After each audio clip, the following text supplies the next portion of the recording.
कृषि विज्ञान केंद्र मंडला में 1 दिवसीय किसान मेले का आयोजन किया गया। कार्यक्रम में केंद्रीय राज्य मंत्री फग्गन सिंह कुलस्ते, राज्यसभा सांसद श्रीमती संपतिया उइके, कलेक्टर श्रीमती हर्षिका सिंह, पुलिस अधीक्षक यशपाल सिंह राजपूत, कृषि विज्ञान उष्णकटिबंधीय वन अनुसंधान संस्था जबलपुर, भारतीय वन की अनुसंधान वन शिक्षा परिषद देहरादून के वैज्ञानिक, नाबार्ड, ICFRE के उच्च अधिकारी पधारे। वहीं कृषक जन व जनप्रतिनिधि भी उपस्थित रहे।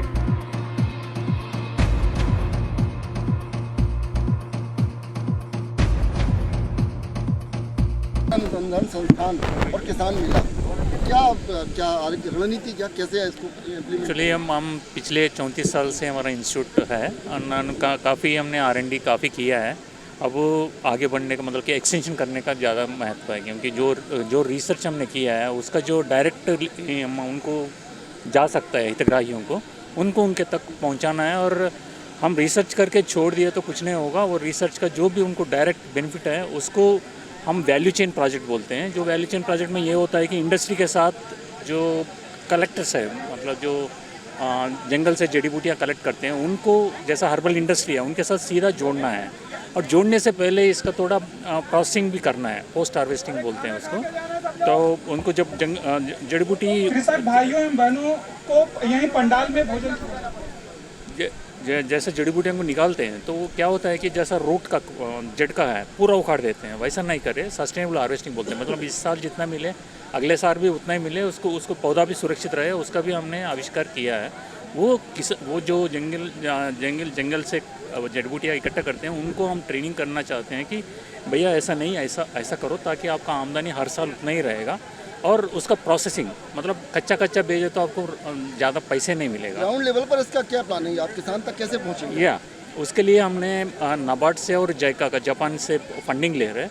उससे हम इनको एक प्लेटफॉर्म क्रिएट करेंगे जहाँ पे किसान आके ट्रेन करे अपना पोस्ट हार्वेस्टिंग कैसा करना है, उसके बाद पोस्ट हार्वेस्टिंग क्या करे, थोड़ा सा पोस्ट हार्वेस्टिंग करके इंडस्ट्री डायरेक्ट उस संस्थान के उस वहाँ प्लेटफॉर्म से खरीद ले।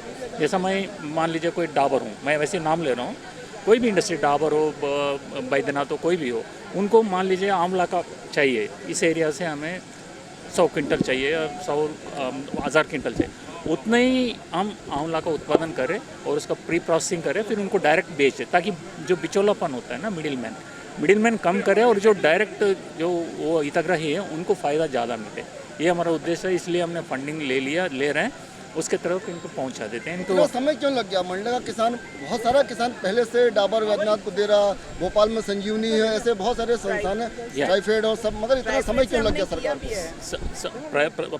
ऐसा नहीं है कि हमने पहली बार प्रयास कर रहे हैं, प्रयास चुटमुट इसमें कर रहा था। हमने सोचा कि अब वैल्यू एडिशन का ज़माना है, तो एक जगह उनको प्लेटफॉर्म इंक्यूबेशन सेंटर मिले जहाँ पे हम ट्रेनिंग भी दे दें और मार्केट लिंकेज भी करें, ताकि जो एक्चुअल कलेक्टर्स है उनको फ़ायदा मिले। ये हमारा उद्देश्य है। इसलिए एक तो फंडिंग भी चाहिए, दूसरा सपोर्ट भी चाहिए, तीसरा टाइम भी चाहिए उनको एजुकेट करना और इंडस्ट्री को भी मनाना है। इसके लिए थोड़ा सा सोच बदलता है तो बदलता है, बस ऐसे। सर, नाम डेजिग्नेशन के साथ? मेरा नाम डॉक्टर जी राजेश्वर है, मैं director tropical forest research institute, जो उष्णकटिबंधीय वन अनुसंधान संस्थान है। Thank you. 4 राज्यों में भाजपा की जीत की आपको बहुत बहुत बधाई। चलिए धन्यवाद, चाय पार्टी कराएंगे और क्या। ये किसान मेला और वन अनुसंधान क्या टाई अप है? देखिए, ये जो TFRI ये खास तौर से वन रोपण का काम करता है, वन के प्रशिक्षण, वन लगाना और फॉरेस्ट से संबंधित है। ये इसका एक केंद्र अपने यहाँ छत्तीसगढ़, मध्य प्रदेश, वो केंद्र है जबलपुर और कृषि। और इसलिए हमारे बिसेन साहब भी आए हैं और राव साहब और उनकी पूरी टीम।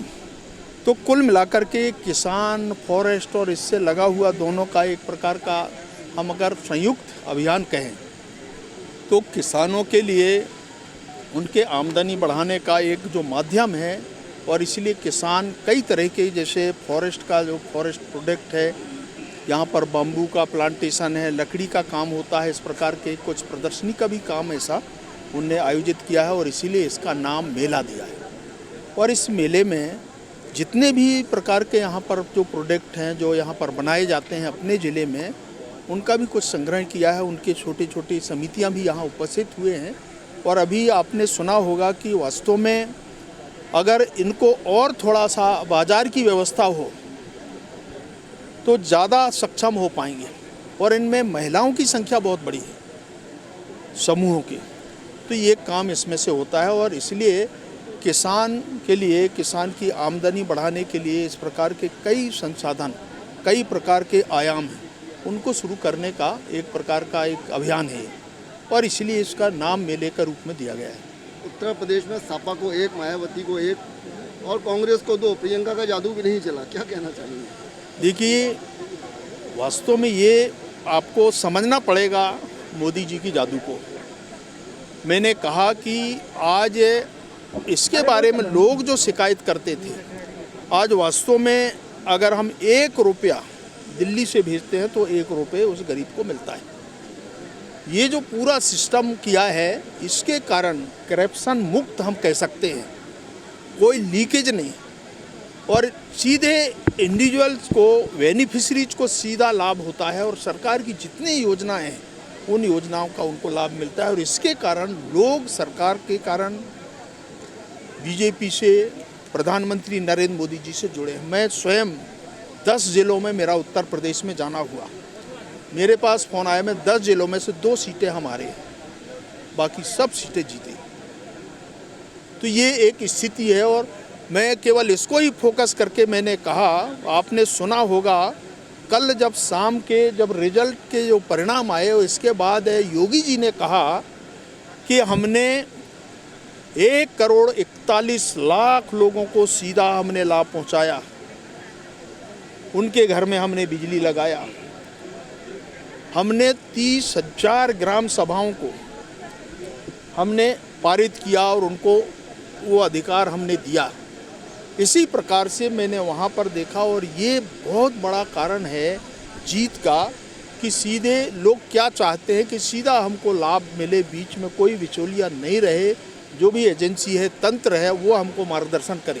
तो इस प्रकार का है और इसके पीछे बहुत बड़ा कारण यही है जो सीधा उनको, और इसलिए आपने देखा होगा मोदी जी का एक जो स्टैंड रहता है वो सीधे कहते हैं कि आप सीधे जनता से जुड़ो, जनता से वार्ता करो और इसका लाभ है ये चुनाव में दिखा। कांग्रेस का सुपड़ा साहब राहुल और प्रियंका को क्या सलाह देंगे आप? अब देखिए, उनको तो ऐसा है कुछ शांति के साथ बैठना चाहिए, कुछ से नदी के किनारे वहाँ पर अपना कुछ तंत्र मंत्र देखें और कुछ अनुभव करें, आत्मचिंतन करना चाहिए कांग्रेस के लोगों को कि आखिर में हमसे चूक क्यों हुई। लोगों ने इतने समय तक उनको अवसर दिया, उस अवसर को वो ठीक है वोट में कन्वर्ट नहीं कर पाए। देखिए, एक समय था, मैं मंडला की बात कर रहा हूँ, मैं कई बार कापा की बात करता था, मेरे जानते तक 3 आदमी वोट करता था, आज 90% वोट करता है। मैं अभी दुनिया बघार गया, पैदल गया, आप लोग कहते थे कि भैया ये गांव की तरक्की कैसे होगी, मैंने उनको उदाहरण दिया, मैंने कहा इस गांव की तरक्की तब होगी जब इस गांव के बारे में लोगों का ध्यान जाएगा। हम बाकी चीज़ों को देखते हैं पर इसके बारे में लोग चिंता करते हैं और वास्तव में ऐसे जो पिछड़े हुए लोग हैं, कमज़ोर हैं या हमसे दूर हैं, मुख्य समाज से कटे हुए लोग हैं, इस प्रकार के लोगों की चिंता करना चाहिए और मोदी जी ने इसलिए गरीब की चिंता किया, उसका ये परिणाम है। सर, आम आदमी पार्टी अब मध्य प्रदेश में दस्तक देने वाली है। अच्छा है, स्वागत है।